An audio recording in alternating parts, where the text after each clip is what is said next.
ছাদ বাগান থেকে সবজি উঠিয়ে খাওয়ার মজাই আলাদা। টাটকা সবুজ ফ্রেশ শাকসবজি। আসসালামু আলাইকুম এভরিওয়ান, সবাই কেমন আছেন? আশা করি সবাই ভালো আছেন। আলহামদুলিল্লাহ, আমিও অনেক ভালো আছি। এই তো সকাল সকাল রান্না শুরু করে দিলাম। প্রথমে মাছ ভেজে নিলাম এক চুলাতে, আর এক চুলায় লাল শাক ঝোল ঝোল করে রান্না করব। এটা মশলা কষিয়ে নিলাম। আরেকদিকে আরেক চুলার মধ্যে মাছ ভেজে নিতেছি। মাছটা লাল লাল করে ভাজা হবে। লাল লাল করে ভাজা হলে মাছটা খেতে খুব মজা হয়।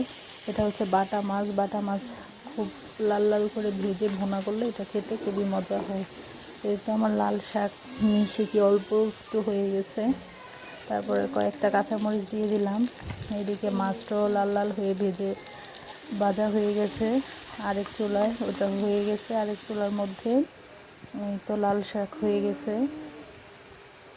লাল শাক খাওয়ার পরে এখন মাছের যে মশলাটা ওইটা কষিয়ে নিতেছি। কষিয়ে এখন একদম মাখা মাখা ভুনা ভুনা হবে। এভাবে টমেটো দিয়ে মাছ ভুনা করলে খেতে খুবই মজা লাগে।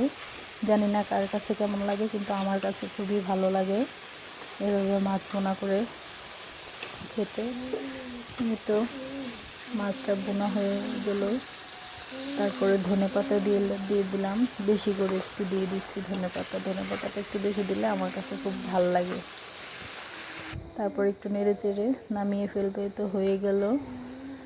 এখন আরেক চুলার মধ্যে ছাদে থেকে তুলে আনা এই যে টাটকা সবজি, আমার পুঁই শাক।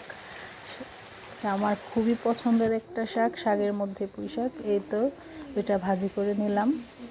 সবাই ভালো থাকবেন। আল্লাহ হাফেজ।